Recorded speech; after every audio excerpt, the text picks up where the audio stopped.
this clip you're going to see myself explaining what we're going to do for the experiment. We're going to put about a quarter of the way full of hot water in that bottle, screw the lid on tight, and when we're going to shake it up. What we're trying to do is heat up the bottle, heat up the molecules in that in the bottle. You're going to see me start shaking it up here, getting the plastic nice and hot. What we're going to do here as this happens is that's going to again heat up those molecules. As soon as we unscrew the lid and dump the water out, we're going to create an area of high pressure on the outside and lower pressure on the inside. And as we know, air pressure is going to go from a high to low concentration. So what we should see is the bottle, here we go, start to implode in on itself. And there you can see slowly it starts to implode. It takes a little time, but it does work.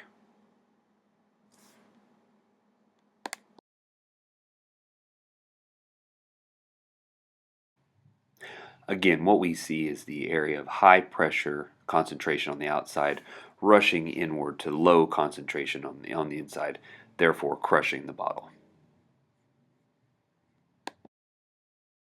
Our lungs work the same way, bringing in air from the high concentration on the outside to the low concentration on the inside, then exhaling again. Now it's high on the inside, low on the outside. Now that we understand air pressure, we're going to look at the Magnus effect. This is when we spin an object, very useful in sports to create spin or top spin, back spin, anything like that to control the ball or object where we want it to go. We create the spin on the ball by kicking it or hitting it in a certain area, spinning it clockwise against the relative airflow.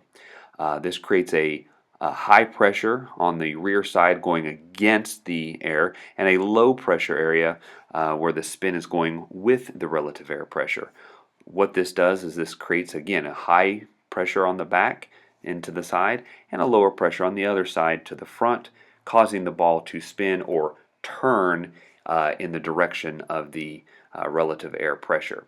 So an athlete can kick, throw, hit, or strike an object in a certain way to spin it and create a great effect.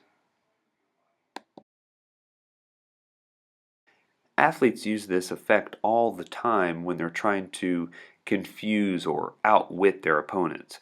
Baseball pitchers can throw a curveball, making the ball appear like it's going to be high or low, and then the ball curves and goes in a different direction, fooling the batter, getting them to swing at a pitch they wouldn't normally do.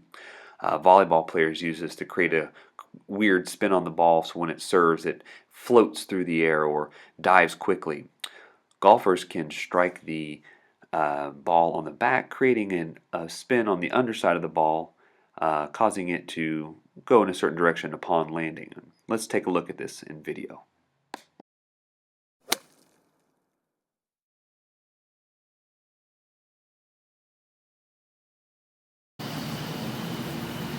Today we're going to talk about the Magnus effect.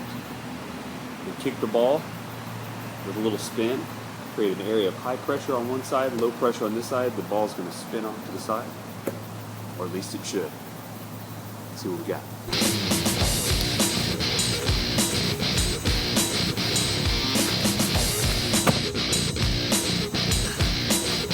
Magnus effect.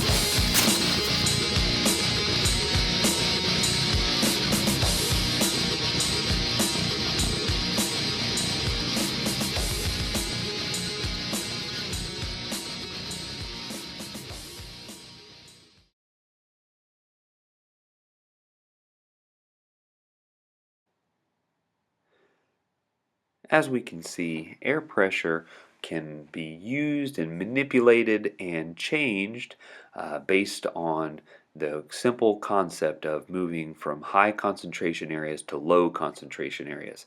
Everything from pressure crushing in on an object like the bottle, to our lungs breathing, happening automatically, to using it in sports to create an effect on the ball. Air pressure and the Magnus effect are two biomechanics principles that we see in everyday life.